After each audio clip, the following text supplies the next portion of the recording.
오답 노트요. 제가 볼 때 대한민국 교육에서 가장 오해가 많은 게 오답 노트가 아닐까라는 생각을 합니다. 오답 노트라는 거를 하지 않을까 하고 실제로 저희가 인제 주변에 이제 공부를 많이 한 선생님들이나 원장들이 많지 않을까요? 많겠죠? 이 얘기를 하다가 인제 저희가 가끔씩 인제 뭐 회식 자리나 이런 데서 막 웃으면서 얘기를 합니다. 제가 한번 물어본 적도 있고요. 그때는 한 80명 되는 분들이 있었던 것 같은데 자 여기서 고등학교 때 오답 노트 했던 분 손 놀랍게도 두 분인가 손 들었어요. 얘는 저도 안 했고요. 왜? 안 틀려서요? 아이 무슨 소리예요. 허벌나게 틀렸죠. 근데 고등학생의 오답 노트? 대학을 안 가겠다는 뜻 아닌가? 이런 느낌?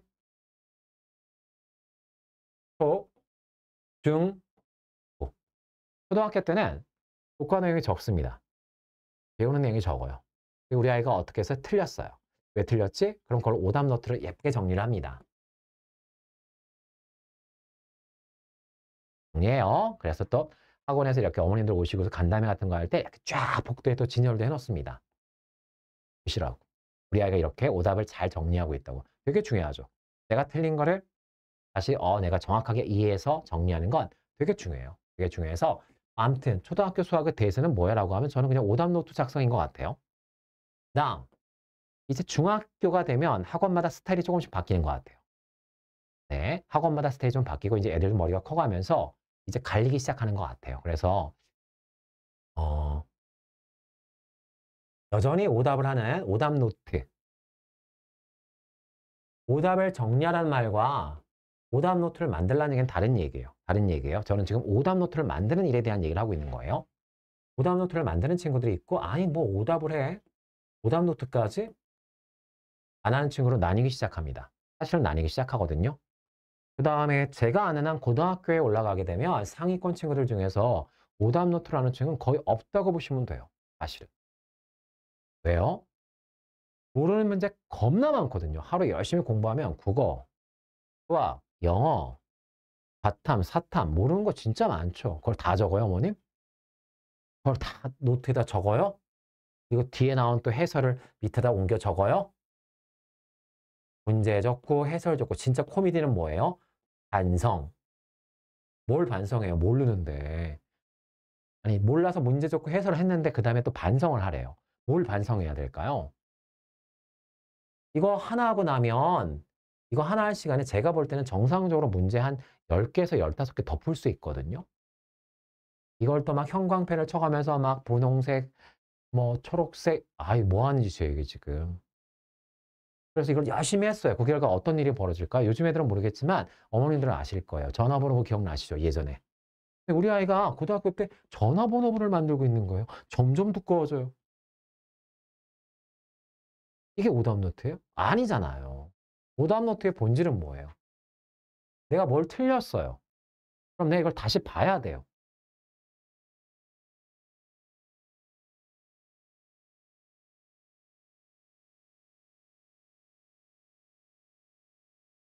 틀렸어요. 어떻게 하든지 해서 이해를 했어요. 요것과 관련된 거는 요 다음 단계에서 제가 말씀을 드릴 거고 오늘 4 가지 주제 말씀드릴 거거든요. 그리고 나서는 정리를 하겠죠. 정리하고 나서 그다음에 반복이에요. 그러니까 오답 노트의 핵심은 뭐냐면 오답 정리의 핵심은 반복이에요. 반복의 핵심은 뭐냐면 노출성이에요.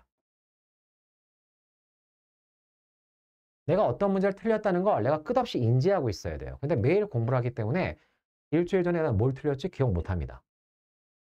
기억 못 해요. 그래서 이제 시험이 다가오고 나서 딱 보니까 와우. 푼 문제는 겁나게 많은데 오답을 해야 될 거 하나도 안 하고 있었던 거죠. 그 당시 이해하고 이해했다? 아니요. 반복하지 않으면 다 날아가잖아요. 그 순간만 이해한 거잖아요. 그죠? 네. 그래서 제가 지금부터 드리는 말은 이런 거예요. 실질적으로 고등학생이 중학교 상위권만 해도 저 고3, 중3 정도만 해도 그래요. 내용이 많아지기 시작하거든요. 그럼 그때 오답 노트? 영어 오답 노트는 어떻게 해요? 그 지문을 다 쓰나요? 복사해서 붙이나요? 악플 되게 많이 들 텐데. 제가 드리고 싶은 말이 뭔지 아시죠? 이거예요. 음, 노출시켜야 돼요. 그래서 그냥 제가 하나 제안해 드리는 건 뭐냐면 우리 아이의 공부방, 우리 아이의 방에 창문이 있겠죠? 드르륵 창문이 있지 않을까요? 네. 창문이 있을 거예요. 창문이 이렇게 뭐 두 짝짜리가 있을 거고요. 그걸 이렇게 반쯤 갈라 놓으면 될 것 같아요. 반쯤 갈라 놓고 나서 오늘 자 제가 공부를 했어요. 근데 어떤 문제지 뭐 예를 들어서 뭘로 해 볼까요? 센 수학을 풀었다고 칠까요? 센 수학에 뭐 183 번을 135 번을 틀렸어요. 틀렸어요. 그러면 그냥 포스트잇 중에서 이렇게 얇고 가는 거 있잖아요. 거기다 그냥 간단하게 센 135 라고 딱 네 글자 써서 왼쪽 윗부분 요 창문에 그냥 포스트잇 붙여 놓으시면 돼요. 붙여 놓으면 돼요. 붙여 놓고 그다음에 그래서 오늘 공부하면서 한 3개 정도 틀렸어요. 3개 붙여 놓으시면 되죠, 뭐. 3개 붙여 놓으시면 돼요. 그리고 나서 그다음 날이 됐어요. 오늘 진도 나가겠죠. 여기가 중요해요. 중위권과 상위권의 딱 경계는 여기예요. 중위권은 진도에 대해서 집착을 합니다. 복습을 싫어합니다. 그게 왜 그런지 아세요? 왜 중위권은 복습을 싫어할까요? 일반적으로. 복습을 할 때 자기가 알고 있던 걸 또 하나도 모를까 봐 그게 겁나는 거예요. 사실은. 다른 친구들처럼 진도를 막 나오고 싶은데 내가 어제 배운 거를 내가 다시 이제 빠른 속도로 복습하고 틀렸던 걸 점검해 봐야 되는데 오늘도 안 풀리는 거예요. 멘붕 오죠. 오늘 진도 또 못 나가죠. 그럼 점점 갭은 벌어지겠죠. 진도에 대한 강박감 때문에 아이들은 항상 새로운 내용을 공부하는 걸 좋아합니다. 그거 아세요? 그래서 그냥 또 공부를 해요. 그리고 또 틀린 거 붙여요. 그러면 오답 노트 아무 의미 없죠. 상위권으로 도약하시려면 수학 기준이에요. 딱 오늘 공부해야지 라고 앉은 다음에 창문 보면 돼요. 창문에 어제 붙여놓은 거 있잖아요. 그럼 저걸 다 풀라는 거 아니에요. 하나에서 2개 딱 자기가 스스로 결정하면 돼요. 아침, 점심, 저녁 3끼 먹으니까 그냥 딱 3문제? 뭐 한두 개 붙어 있겠어요? 여러 개 붙어 있겠죠? 그럼 그중에 세 개를 무작위로 뽑아서 그냥 펼친 다음에 아, 이거 틀렸었구나? 라고 해서 풀어요. 풀어서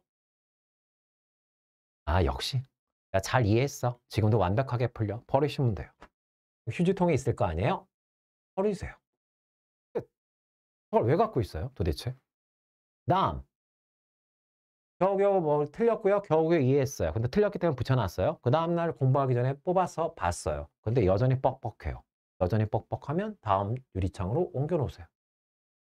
이 유리창은 본인이 알아요. 직관적으로 보면 알아요. 겨우 맞췄는데 다시 봐도 뻑뻑한 문제예요. 쉽게 얘기하면 시간이 정해진 내신이나 시험에 출제가 됐을 때 잘 풀 자신이 없어요. 그럼 여기다 옮겨놓으면 돼요. 그러고 나서 그 다음날 공부해요. 그날 공부 진도가 있을 거예요. 그 전에 여기서 2개, 그 다음 여기 하나 또 풀고 시작해요. 풀고 시작해요. 그랬더니 여기서 2개 중에 하나는 또 필요 없어. 완벽하게 풀려요. 버리시면 되고요. 하나 뻑뻑해요.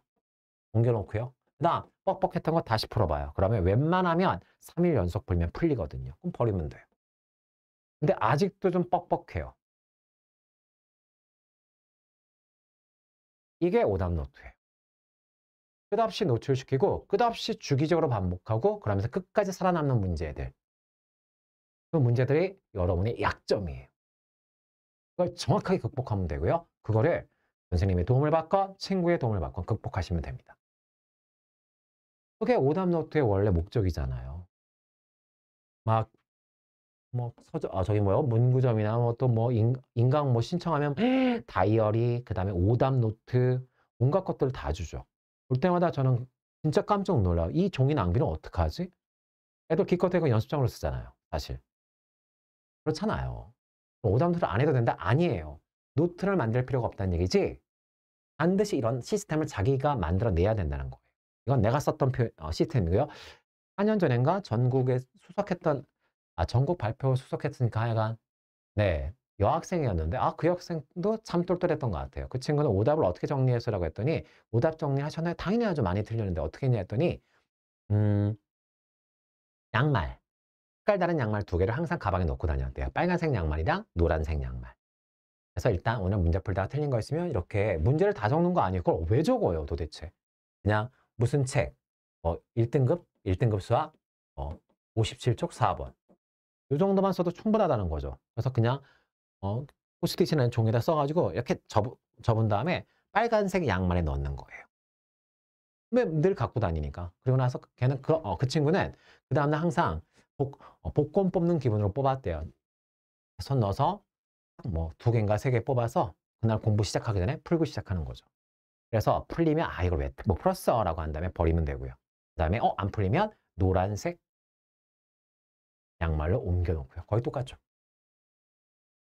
저는 결국 어 외형적으로 보이는 방법과 이런 건 다를지 몰라도 본질은 같다고 생각해요. 본질은 같다고 생각하거든요. 본질은 같다고 생각하고 오답은 잘 정리해야 합니다. 단 효과적으로. 어떻게 하는 게 나한테 제일 맞지는 각자 여러분의 몫이에요. 아니면 스마트폰 이용해서 찍으시면 되죠, 문제. 그 다음날 공부 시작하기 전에 스마트폰에서 그냥 무작위로 그냥 가서 풀려. 날리시면 되고요. 아니면 안 돼. 그럼 다른 폴더로 옮겨 놓으시면 되잖아요. 네. 그냥 의지와 노력의 문제지 결코 방법을 몰라서 그런 게 어디 있어요, 솔직히.